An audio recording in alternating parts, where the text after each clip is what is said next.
When it comes to indulgent treats, we're going to start off with one of the most indulgent ones and the simplest of indulgent treats, and that's a sugar-coated donut. Today I'm going to make my own homemade donuts. I'm going to show you how simple it is and how cost-effective making your own homemade donuts are.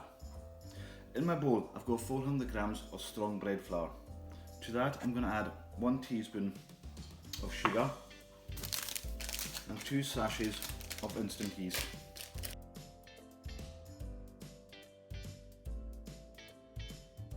Just like that, and give it a little mix. And that sugar is just going to help activate the yeast when we add the other ingredients. Into the mix we've got 100 grams of margarine. Let's give it a little squash. Don't have to be too particular at this stage. Then in with our eggs. I've got 2 eggs.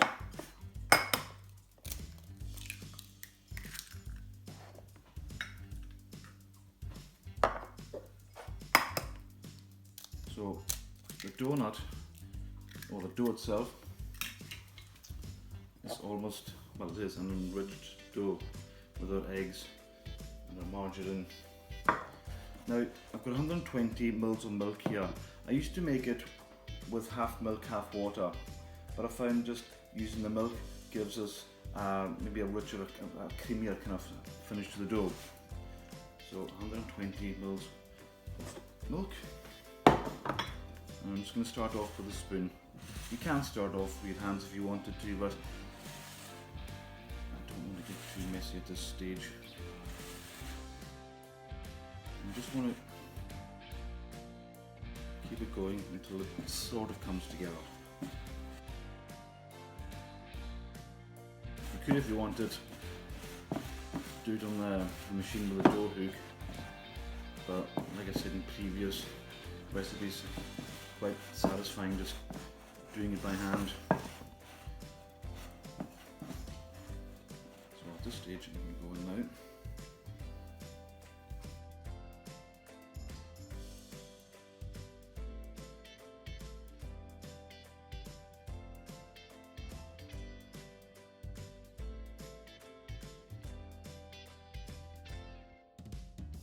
And we'll just keep going until we have a clean bowl.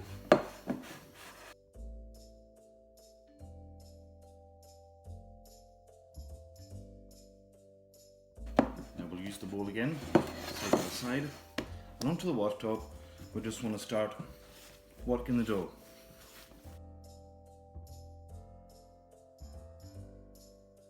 You want to stretch it, push it, pull it.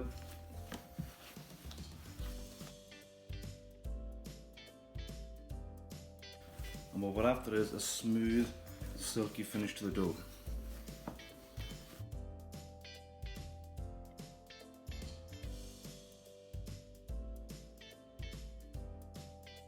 And as well with our hands, the warmth of our hands helps activate that yeast as well. Just giving it a wee helping hand.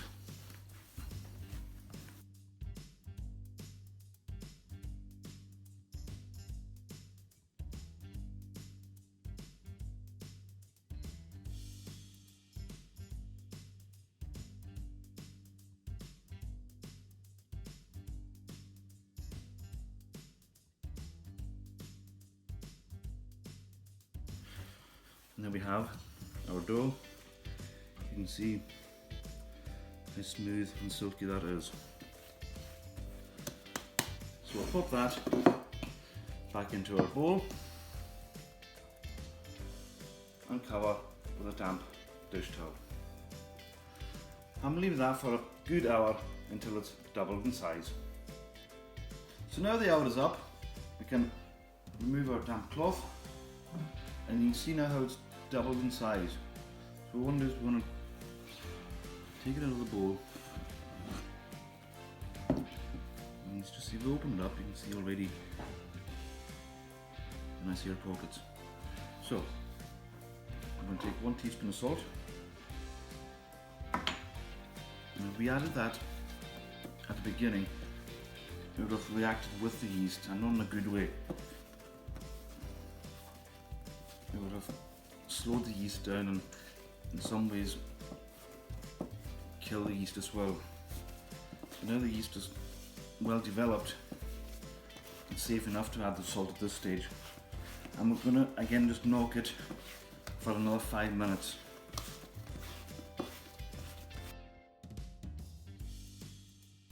Stretching and pulling.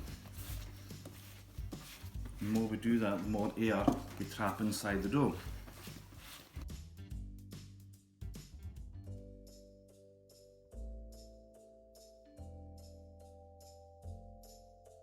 So there we have our dough. A tray which I've greased and floured earlier on. You could use parchment paper, but I'm kind of old-fashioned.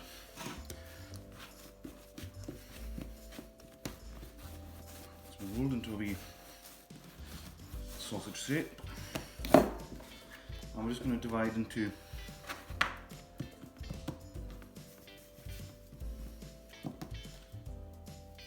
equal size pieces of dough.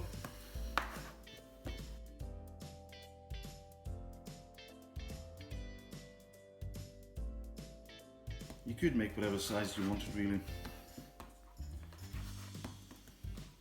You could make bite-sized pieces as well. So let's just see we've got all even shapes. Not too fussed about the rolling just now.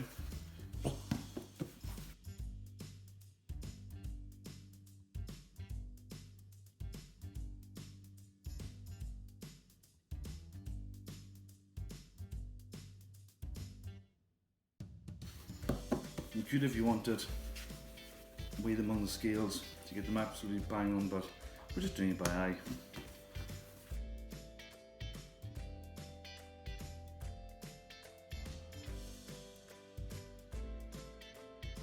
Okay. And now do shape. We want to roll with the palm of our hands until we have a nice neat finish. No twists, no nothing.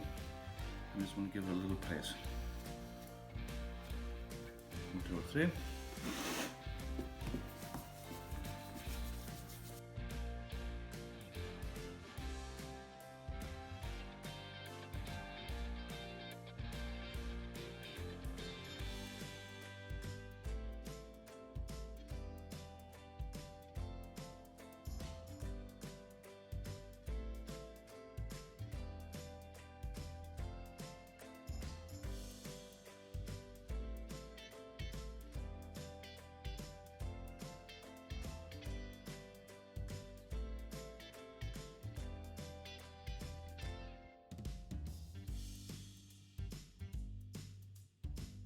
So there we have my donuts good to go. They're fairly spaced apart in the tray.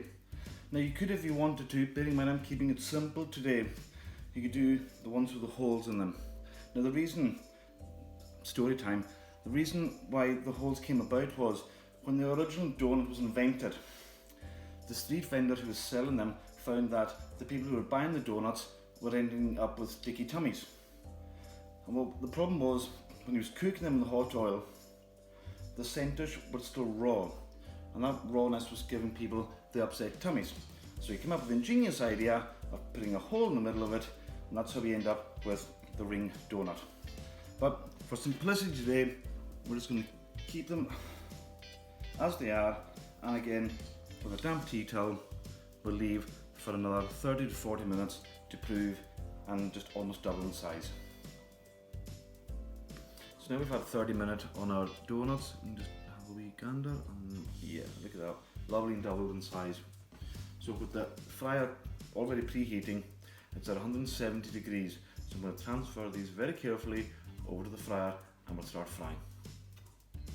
So now we're ready for the fryer. I'm just going to very carefully take them, and we'll do it in batches of 4. Don't want to overfill the fryer, because we want to give them room to expand. So it's going to take about 2 to 3 minutes on this side, then we'll flip them over, and again maybe another couple of minutes on the other side.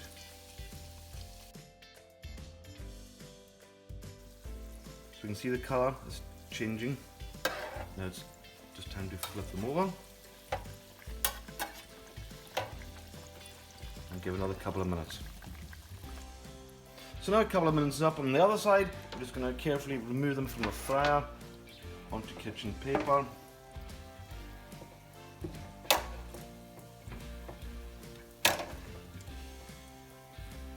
And we'll just repeat with the remainder. That's the donuts just out of the fryer just now. You can see just how lovely and light they are. So now to coat, I've got 200 grams of caster sugar here. Now at this point it's up to you. You could leave the sugar as it is, but what I'm going to add today is I'm making cinnamon dusted donuts. So I've got a good teaspoon of cinnamon powder, which I've added to the sugar.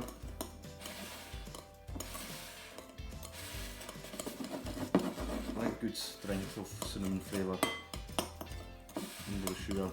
You could, if you wanted to, a vanilla pod into the sugar, into the food processor, sieve it out, you'd have a nice flavoured vanilla sugar, which you could use for the donuts as well. Up to yourselves. Into the bowl.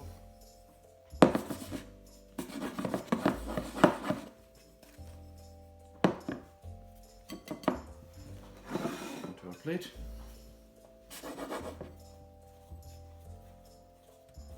Make sure there's an even coating.